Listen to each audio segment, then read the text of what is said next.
অগ্নি বাসুগুরুজির সামনে মাতলামো করতে থাকে।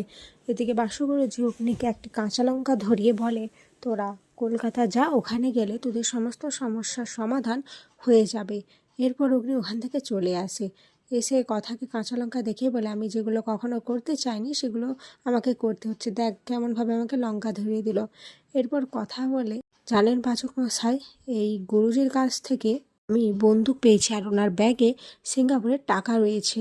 এগুলো দেখে আমার কেমন একটা অবাক লাগছে। অগ্নি বলে, অবাক লাগার কি আছে, এই তার মানে বাসু গুরুজি। কিন্তু আমাদের এখানে কথা বলাটা যাবে না, কারণ এখানে আমরা সেফ নই। আমরা হোটেলে ফিরে ওখানে যেয়ে বাকি কথা বলবো। এদিকে বাসু গুরুজি রেচাকে সমস্ত খবর দেয়, বলে অগ্নি এখানে এসেছিল। রেচা এসব শুনে বলে, কি, তার মানে ওরা তোমার খোঁজ পেয়ে গেছে? বাসু গুরুজি বলে, না না, ওরা বুঝতে পারেনি যে আমি বাসু গুরুজি। রেচা বলে, অগ্নি যখন এসেছিল তার মানে কথাও এসেছে, তোমরা আশেপাশে একটু ভালো করে খোঁজো। এদিকে কথার অগ্নি তো হোটেলে চলে আসে। অগ্নি কথাকে বলে, দেখ আমাদের কিন্তু একটা ভালো প্ল্যান করতে হবে বাসু গুরুজিকে ধরার জন্য। তুই কিন্তু একা একা কোনো কিছু করতে যাবি না।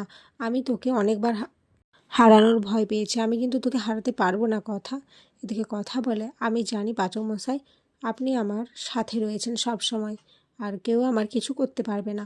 অগ্নি বলে, দেখ তুই কিন্তু কথাকে অন্যদিকে ঘোরাচ্ছিস। আমি কিন্তু বারবার বলছি তুই একা কিছু করতে যাবি না, আর কাল আমরা এগুলো নিয়ে একটা ভালো প্ল্যান করব। কথা বলে, আচ্ছা মির্চি বাবা আপনাকে কি বলেছেন? অগ্নি বলে, মির্চি বাবা নয়, বাসু গুরুজি বল। এরপর বাসু গুরুজির সাথে অগ্নির যে কথাগুলো হয়েছে সেগুলো সব কথাকে বলে অগ্নি। পরের দিন সকালে অগ্নি সেই বাসু গুরুজি সম্পর্কে, যে বাসু গুরুজি মির্চি বাবা আর তার সাথে কি কি কথা হয়েছিল সেই সমস্ত কিছু সবাইকে জানাতে থাকে। আর কফি খেতে থাকে, যেটা দেখে কথা তো খুব রেগে যায় আর বলে, এ কি আপনি আবার কফি খাচ্ছেন? এই নিয়ে দুজনের মধ্যে খুনসুটি শুরু হয়ে যায়। এরপর ছোটকা বলে, আচ্ছা ঠিক আছে, এখন এসব কথা ছাড়ো, আগে আমরা প্ল্যানটা করি। বাসু গুরুজিকে যেভাবে হোক ধরতে হবে, ওনার মতো একটা ক্রিমিনালকে এভাবে বাইরে বেড়াতে দিলে চলবে না। এরপর কথা বলে, হ্যাঁ ছোটকা, আমার মনে হয় ওনাকে ত্রিলোকেশ্বর মন্দিরেই ধরতে হবে। ছোটকা বলে, কিন্তু কথা তোমরা যে বললে ওনার কাছে বন্দুক রয়েছে, ওখানে যদি কোনো সমস্যা হয়, যেহেতু মন্দির এলাকা, তাহলে ওখানে অনেকজন থাকবে। কথা বলে, হ্যাঁ এই ভয়টা আমার মাথাতেও এসেছিল, কিন্তু ওটাই একটা বেস্ট অপশন। আমার মনে হয় ওর থেকে ভালো জায়গা আর হবে না। এদিকে তখনই হোটেলের ম্যানেজার চলে আসে, আর হোটেলের ম্যানেজার হচ্ছে বিনায়ক স্যারের পরিচিত, ওনাদেরই লোক। এরপর কথা সেই হোটেলের ম্যানেজারকে বলে, যদি কেউ আমাদের খোঁজ খবর নিতে আসে আপনি বলবেন যে আমরা এখান থেকে চেক আউট করে গেছি। অগ্নি বলে, কেন, এটা কেন বলবে? কথা বলে, বাসু গুরুজি খুব ধুরন্ধর লোক, উনি নিশ্চয়ই এখানে খোঁজ নিতে কাউকে পাঠাবেন যে আমরা এখান থেকে আছি না এখান থেকে চলে গেছি। এদিকে মির্চি বাবার লোকেরা সত্যি সত্যি সেই হোটেলে আসে, এসে বলে, আগের দিন কলকাতা থেকে এই লোকগুলো এখান থেকে মির্চি বাবার সাথে দেখা করেছিলেন, মির্চি বাবা ওনাদের কিছু একটা বলবেন, তাই আবারও আমাদের পাঠিয়েছেন ওনাদের সাথে দেখা করার জন্য। তখনই হোটেলের ম্যানেজার বলেন, এ বাবা, ওনারা তো একটু আগেই চেক আউট করে চলে গেছিলেন, যা বাবার সাথে আর দেখা হলো না। লোকগুলো তো খুব খুশি হয়ে যায়, তারপর তারা ওখান থেকে চলে যায়। আর এই সমস্ত ঘটনা হোটেলের ম্যানেজার অগ্নিদের গিয়ে জানায়। কথা বলে, আমার মনে বলছিল যে উনি এরকম একটা কিছু চাল চালবেন। দেখলেন তো পাচক মশাই, উনি আমাদের খোঁজ নিতে এসেছিলেন।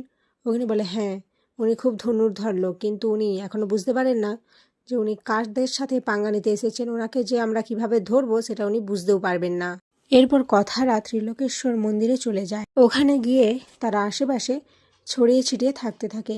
এদিকে অগ্নি কথাকে ভিড়ের মাঝে কোথাও দেখতে না পেয়ে খুব টেনশন করে, বলে, এই মেয়েটা আমাকে না শেষ করে দেবে একদম, কোথায় না বলে চলে গেল, এরকম একটা টেনশনের মধ্যে আমাকে ফেলে। ওর যদি কোনো বিপদ আপদ হয়ে যায়, না না, আমাকে ওকে খুঁজতে হবে। এই বলে কথাকে খুঁজতে লাগে অগ্নি। এরপর অগ্নি দেখতে পায় যে কথা ভগবানের কাছে প্রার্থনা করছে, বলে, আমরা যে অপরাধীদের ধরতে চাইছি, বাবা তুমি আমাদের সাহায্য করো, আমাদের শক্তি দিও, আমরা যেন সেই অপরাধীকে তোমার মন্দিরেই ধরতে পারি।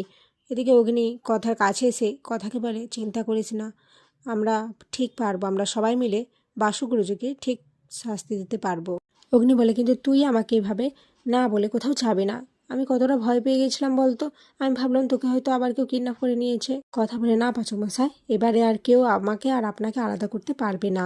এদিকে তখনই জুনিরা এসে খবর দেয় যে সেই বাসু গুরুজির চেলারা এদিকে আসছে।